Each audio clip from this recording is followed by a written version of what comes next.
It has been an absolute honor to discover the work of MT Vasudevan Nair on this channel that is there, in which I have done a little bit of it to raise awareness amongst my generation and my next generation about the stellar writing that he contributed towards in shaping up the Malayalam film industry.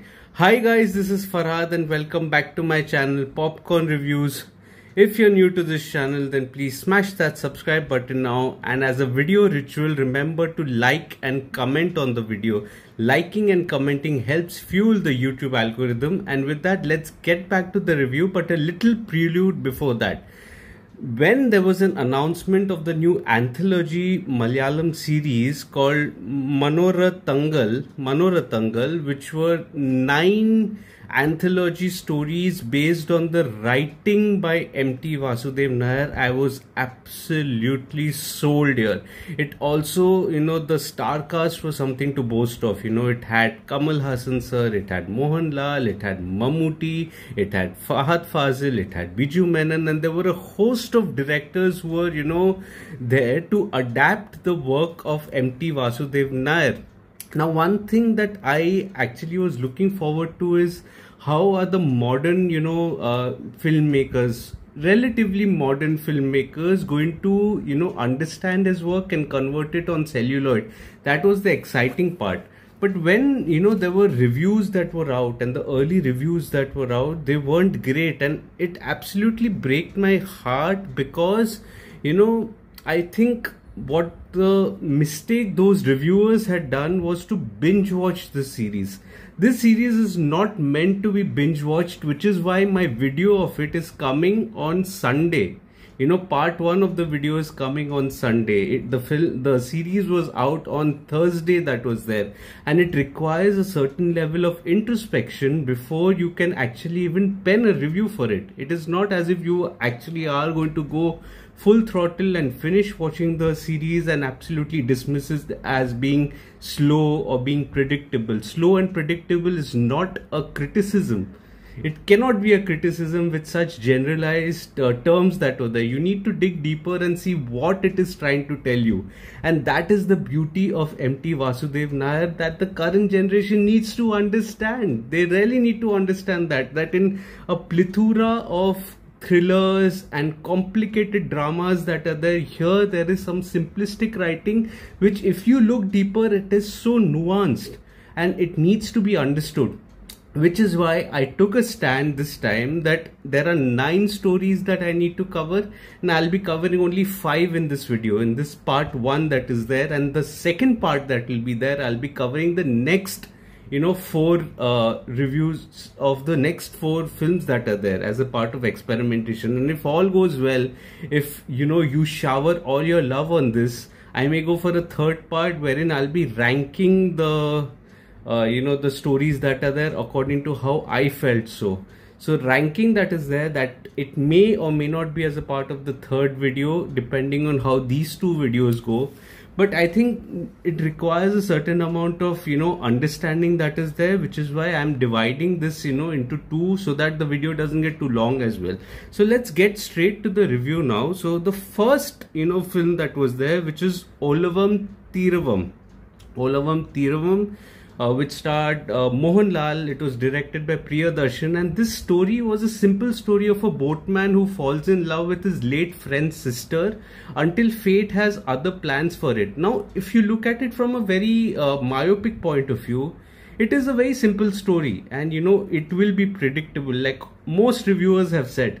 But when you look deeper into it, you'll see that this is a searing commentary on patriarchy that is there, the patriarchy that is prevalent in the society, with the character of one character of Harish that is there, who rapes the character of Durga Krishna, and how Mohanlal extends a helping hand of taking care of her, only for her to say that I don't need your help.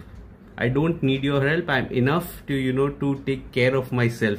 That is smashing of the patriarchy that is there amidst other, sub commentaries on the hierarchy, the social differences between the two that are there, the social differences even between the character of Harish and Mohanlal, which is there. All that is touched upon in this wonderfully woven drama that is there.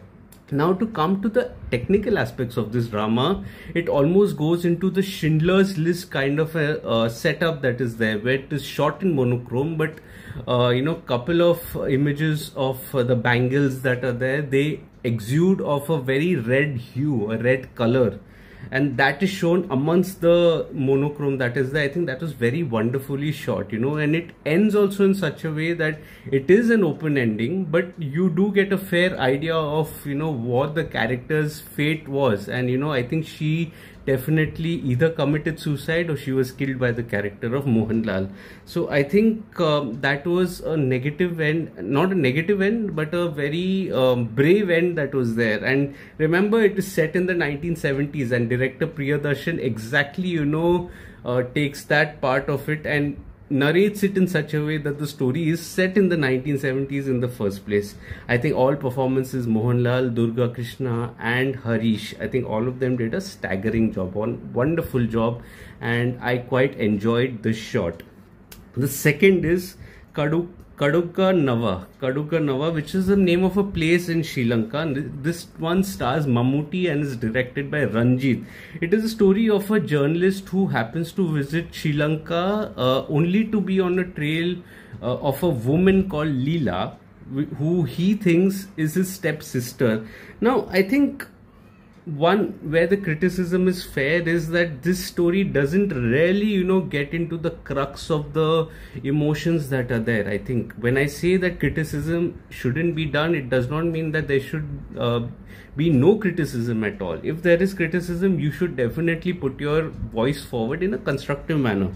And I felt that this story definitely, it wasn't a train wreck. It was still very watchable, by the way. But I did feel that, the core of the issue that was there, the core of the story that was there, which was the flashback that was there featuring the kids, that I think needed a little more nuance, a little more patience, a little more stillness, a little more segment of it being fleshed out for the viewers to be invested in the characters for a later payoff in the film that is there. I think that's what the film was lacking. It lacked a good 15-minute flesh out section of the second act that was there in that shot. And this is not to say that the film is bad. It is wonderfully woven. It makes for a nice little watch that is there, but it could have been better. I think performance wise, Mammootty definitely was wonderful at the very end. That stoic expressions, carrying a burden of emotions that was there. I think he did a splendid job here. Even Vineet, I think, did a good job. Director Ranjit was also good, did a good job, whatever he's shown. I think the only criticism remained that the core could have been fleshed out a little more. So I think this film was decent enough. It wasn't too bad, not too good, decent. The third one, and I think this is the best of the series that is there.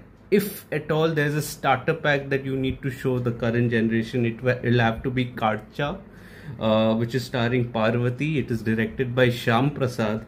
I think Kadcha, I always have voiced a sentiment on this channel that the Malayalam film industry in the current time hasn't written very strong characters. You'll see one Atam coming out or one Ulalukku coming out, but otherwise the characters are mainly male dominated, which is not to say it is bad, but it is just another dimension that it could be added by adding stories to women. And the writing of M.T. Vasudevan Nair is so ahead of its time that he's written something like a Kadcha, wherein it is a story of a woman, a young woman who visits a home only to break the news of a failing marriage, only to be persuaded by saying don't break the marriage, until she finds support at a very unexpected place.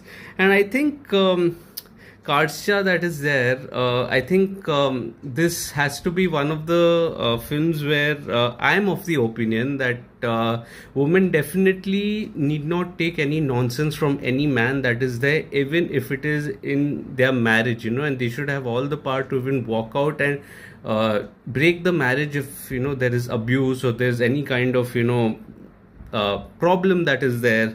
And this, is in the form of a character who's an 84-year-old in the film, and she's the one who is the more liberating one and advises the character of Parvati, who's at that point slightly infatuated to another man as well. And I felt that that she was being curbed, due to her own upbringing, and I think she was curbed as to not to fall for that man. There were also advices on how she must have children of her own so that a diversion is towards the children. These are easy way outs in a marriage, but the core issue, nobody was addressing it until that old woman steps in. And I think she did a wonderful job here. Even Parvati did a good job. Even Harish Uttaman did a wonderful job. I think it was his career's best performance.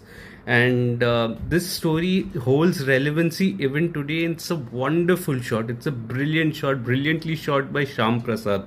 And if ever this was a starter pack, I think I would have switched orders and kept this at number one, number one in the order of the film's unfolding. So this is at number 3, but I would have kept it number 1 to introduce the world of M.T. Vasudevan Nair and the brilliant, ahead of its time treatment that he had.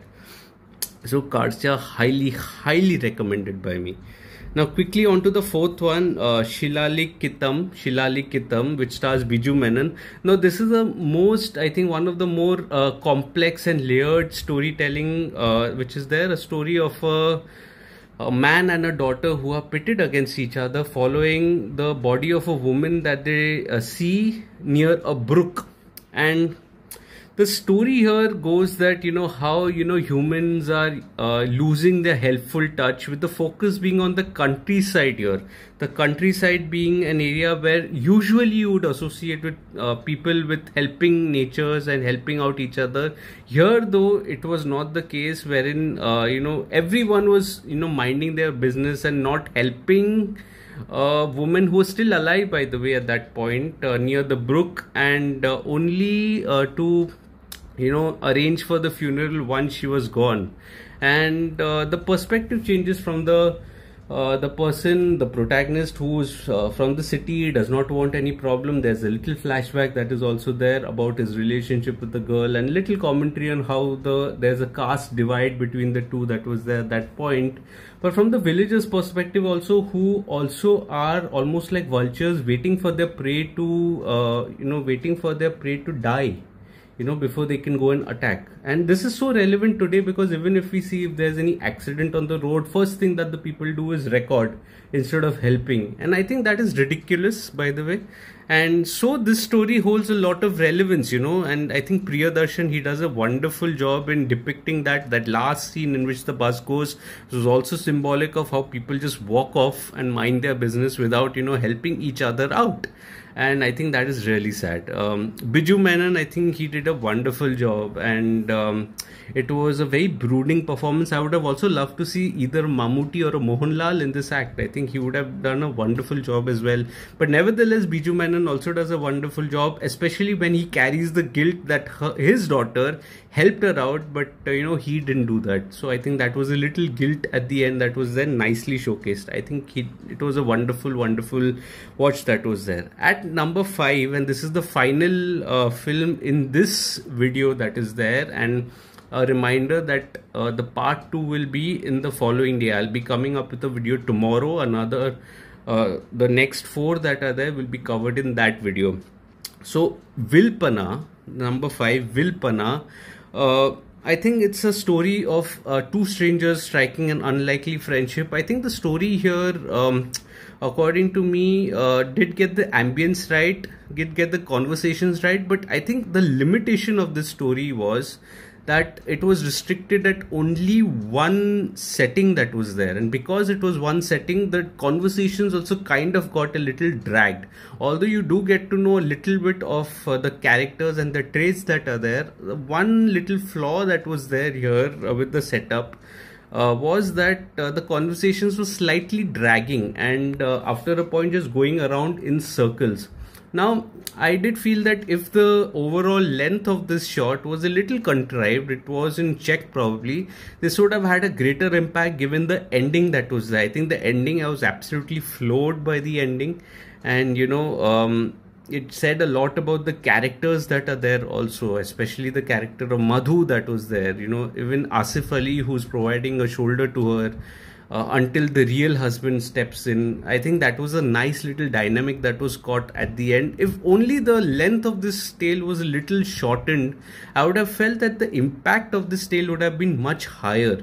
Which is not to say it is bad. Again, none of the stories of M.T. Vasudevan, I don't have the audacity to sit here and criticize. I'm nobody, and I don't think anybody has the gall to to criticize his work. You shouldn't do that. Saying that the writing was bad or something, you may not have understood the writing. Such is the stature of the legend, and I think it should be maintained. But the way in which the screenplay was penned out is what I actually am discussing, and I felt that it could have been a little contrived, although it was very watchable, to be honest. And I think Madhu, I think, did a good job. Even Asif Ali did a good job, and I also liked the direction by Ashwati Nair, who happens to be, I think, a daughter of M.T. Vasudevan Nair. She's the daughter. She's also the producer of the film, one of the producers of the film. So this was the verdict, and I found this shot pretty decent as well. So this is the end of part 1, by the way, and the video is already too long. So remember to like the video. Remember to share this video with your friends and family. This is one attempt at spreading the word also and growing this Digi family. Also comment on the video and let me know which was your favorite shot that was there, either amongst the 5 or amongst the 9. I have already, by the way, finished all 9 that are there, and you'll find my entire review of each segment, detailed segment, on my site, Popcorn Reviews with a double S, the link of which is also in the description box below. But because of the video, because I also want the viewers to little dwell into the analysis that is there, I am actually curtailing this to 5.